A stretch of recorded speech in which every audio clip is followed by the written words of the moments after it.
Welcome back to the Modern Old School Training Podcast. I'm Aaron King with Coach Bob King, and today's episode is brought to you by Second Skull.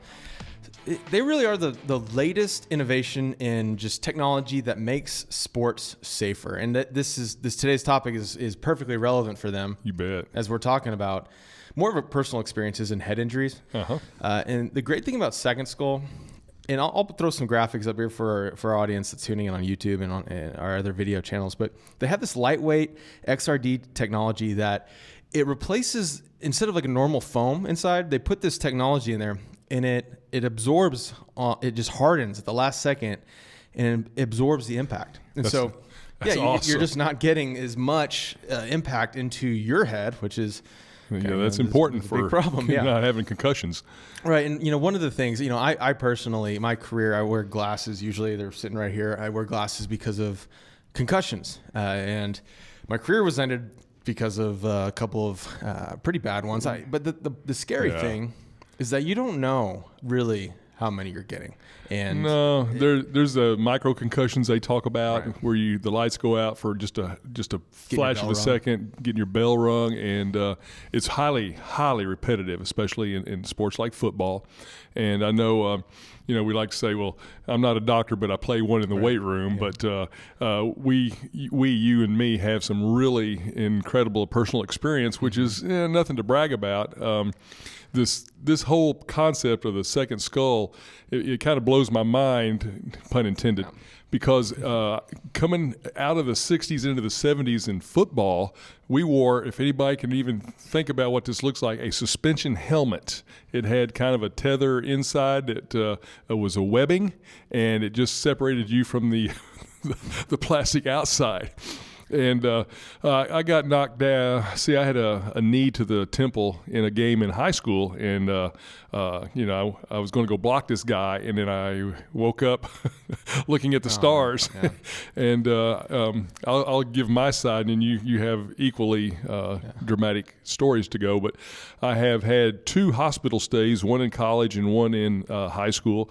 And the one in high school is probably the worst of the 2, or the one that I remember, because for the next day I was still woozy, and it was just not pleasant because I was in La La Land for 48 hours. And then in college, we still had the suspension helmets. And in one day in practice, I got whacked, and man, it hurt. I tell you, it was like I didn't have a helmet on. And then I got whacked again, but it was real subtle because the suspension had gave way. And so the helmet was sitting on my head, and it took the helmet off and finally realized there's no suspension, which was, it's not even air. If I say air, it's because there's the helmet and then the suspension, and if that gives, you're right onto the plastic, and it's just you might as well go ahead and get a sledgehammer and whack me. Probably by late 70s, 6, 7, 77, we started getting the padded helmets and air, and it was really an awkward technology. And so we had a couple, but it was uncomfortable, it was bulky, it was a good attempt, but my goodness, those 2 hospital stays because of the intensity of the concussion. And here's where it gets interesting. You got back on the field pretty quick. It was still a new phenomenon, new injury. It's like there wasn't 3, 5, 7 or whatever days, because you were, how many fingers am I holding up? Right. 2, go. Yeah, and that, you talk about the suspension was gone. I think that might have been a situation where, with me, and I think a lot of folks, they don't have enough air in their helmet. Right. And so you have guys I've seen guys just call the trainer over to get more air. I've done it a time or 2. Right. And you're looking back, you're starting to realize that that guy's he's not just uncomfortable, he's actually getting a lot of force, and his brain's getting damaged. And we're learning so much about head injuries, and obviously, anyone listening, there are 2 coaches here, athletes here. Yeah. There are not any doctors on this show, okay? And so we are not speaking from any medical advice. We're simply talking about things that are catching our attention, especially as people that have played and coached at these high levels. But when I look back at some of the things that would happen, it's actually kind of terrifying to think through, as we're learning so much about the repetitive hits, those small hits. That is what does all the damage. It's not necessarily just those those big impacts. So my last concussion, or my second to last, was the one that did the most damage. Yeah. Because I apparently was on the ground, and then the trainers were walking over to me off the sideline, and I was looking around thinking, like, is someone hurt? And they came up to me. And I was like, what are y'all doing? Yeah, it's never and they're pleasant like, dude, seeing that. Are you okay? And I was like, yeah, I'm fine. And they're like, well, you laid down for a while. And I was like, I don't remember. He got hit, apparently was out, got up and walked off the field. And I finished the game. Wow. Snapped the game-winning field goal. But definitely should not have been playing. I had on that, here's the dark side. And I spoke to, I think it was Newsweek or someone. I told them the dark reality of concussions is if you get on Wikipedia or something, just look at post-concussion syndrome, you can see symptoms. Right. And that was writing my biography. Yeah. It was your cognitive ability is mitigated because your brain's having to rewire. Scrambled. Yeah. Right. And so normally if you have frustration, you have memory, you have these different cognitive things, when you are concussed or dealing with post-concussion syndrome, as far as I understand it, your brain's having to reroute.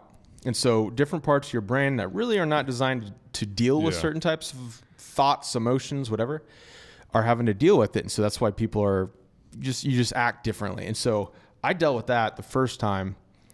It was probably 8 months after that concussion before I started feeling good. So just in time for training camp. Swell. Played. And then when I got the last concussion, I blurred my vision, which is still blurry to date. So that was 7-8 years ago. My vision's still blurry. Mm-hmm. And I barely got hit. But that lasted over a year, where migraines every day. Yeah. And so if you told me that I could wear anything, any sort of preventative padding, I would be all over. So Second Skull is something that I'm so glad that we're able to work with them, because I'd be wearing this, and in bobsledding, I wore this really thick padded, like skull cap, and just for an extra little absorption on the vibration. But to have something that prevents, mitigates any sort of blows, I think that it's something that everyone needs to be thinking about. Well, there's you and I are football and you're bobsled, but just so that people listening will understand, that is not an exclusive sport for concussions, as you know. And so throughout the years, I know I had 2 hospital stays, as I mentioned, but one of my concussions occurred my freshman year in college at a game. And we were playing Arkansas. In the first half, I got blasted. I don't remember it to this day, but I remember in the locker room at halftime, they have phones, and the phones ring, and the referee's saying, "Coach, you got 2 minutes." Mm-hmm. And so the phone rings, and I'm kind of coming back to it, and I started laughing. They go, "What's the matter?" I go, It's his wife. She wants him to bring milk home after the game." And so, King, you're out of here. You're not back in this game. And so it just does things. Well, the reason I mentioned that, just what it does to the brain and scrambling it. And from a coaching standpoint, I'm going to kind of be all over the map, but I had an athlete that I would work with. I had a player that was a great soccer player, and on my football team, I had no kickers. I mean, the people that were kicking were, default, and we needed a kicker, and this guy had a leg. And I said, "Look, all you have to do is kick and walk off. You don't have to make a tackle. You don't have to do anything." And he said, "Well, I think I can do that." He talked to his parents, and he went and talked to his coach, who's from another country, and threatened him with his life for not playing him and showing. And so he said, "I can't do it, Coach." And I'll be dadgum if that kid didn't hit a goalpost in a soccer game and get a concussion. Mm-hmm. Now, I played ice. When I got out of college, I didn't believe my football career could possibly be over. It was. I played a year of semi-pro ball, and I immediately took up ice hockey. And there we go again.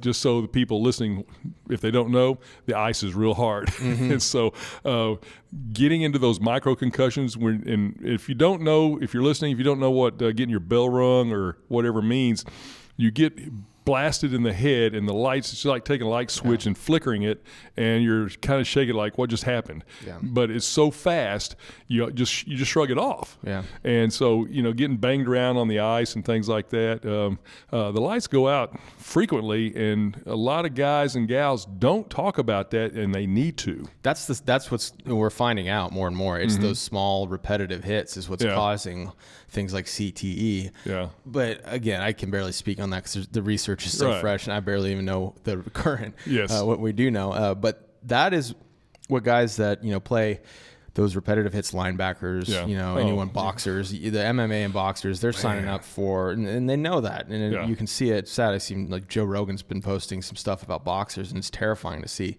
these world champions that they can't even, they can't even feed themselves. Muhammad Ali, bless his heart, man, he was really, and so at the end. you start to think about those types of things. And I remember going to Taco Bell and ordering stuff that wasn't on the menu, and just the day after. Now I'm better, but it really is terrifying to think about that. And it's not just because you talked about other sports. There's two different use cases here, particularly. Fortunately, they have the skull cap that goes under the helmet, but then also the headband. Because I can think about just flag football and soccer times that you've just collided heads with guys. I wear ankle braces when I play basketball. I'm the guy that's like, I don't want another injury. Well, you're hitting on a point that I guess I'm going to get into it right now, and I want to make a real clear statement about this. Concussions or injuries as a whole, I'm not big on the word prevention, because if we could, we wouldn't have any. Right. Now, here's what we can say. If you have some sort of protective equipment like the second skull, it may prevent one that you might have gotten. That's true. And or in other words, in conditioning and so forth, you might lessen the severity. You get banged in the head, but it doesn't ring your bell like it normally would. So it's just reduction is a big part of it. And I've got a list of things, just short, but I want to make sure people understand it. We're talking about our experiences, but neither one of us would not have done what we did, because I would never for a second say don't be sports involved or active because of fear of having some sort of concussion, because it's an injury, it's a severe injury, and we want to do the things that we can. First of all, I think that the strength and conditioning, as we always talk about, is a great mechanism to help offset, because you may be able to be strong and fast enough to avoid a concussion that might have caused that big hit. So just make sure that you are getting all the equipment available to you to use in competition or in practice, whatever you're doing. And secondly, just don't avoid competition or play because you're afraid of that, because that's not a good reason. The other thing that I want to mention that goes into this, as well as injuries, is I think as a coach and as a parent, I follow doctor's orders. So if you ever have an injury, make sure you follow doctor's order. Be a good patient. If the doc says, man, you had your bell rung, you've been rung up pretty good, so nothing for 5 days and come see me. Well, don't do anything for 5 days and go see him. So that's, I think, a big takeaway is to say be a good patient, because this is serious business. Yeah, it is, and I'm a big advocate of anything we can do. I've been hearing some interesting. I can't talk about them now because I think they're still under research or whatnot. But some technology or medication. It's something that actually helps the brain prepare itself for impact. So I'm not talking about a gear. It actually helps. Something is from a cellular perspective. It helps the brain prevent, absorb impact or repair. It's very fascinating. Long story short, there's a lot of cool stuff coming out. Yeah. And there's a lot of research in the last decade that has accelerated at crazy times, just because some of the things we were learning, and the other doc that we spoke to about activity coming back. When I had mine last one, they wanted me to just sit in a dark room for however many days and do nothing. Yeah. But that's a little bit contrary to what we're learning now. It's starting to evolve to where, okay, the thinking muscle, the brain, needs to have some physical activity, not returning to the sport, but just whether you ride a stationary bike or do something to stimulate blood flow or make the brain have to be in a coordinating mode or something like that. So they're starting to change that thinking a little bit as far as and they're not in a hurry to get you back on the field, but they just want you to recover fully. So that's starting to evolve right now. Yeah, there's a lot of good stuff coming out, and I'm very glad because sports is such a great thing. It is. But anyway, we just wanted to take today and talk about head injuries from our personal experience. We're rolling into this new year with a lot of different topics, trying to get very holistic to the athletic development process. And I think we're going to have some good opportunities to bring in some other doctors and some other professionals over the course of this year to really shed light on this. And we've been focused on speed, agility, performance training, but there is not. I mean, that you cannot separate these. They're hand in hand. So you have to talk about it. Ignoring it doesn't make it go away. You have to be ready for it. We don't prepare because we're going to get hurt. But if you know that it's a possibility when something happens, and don't be devastated and overly surprised. It's never good to have an injury, but we want you to know that we work on it. And when these issues come up, like the CTE, it just stimulates, for better or worse, even companies that have a business interest,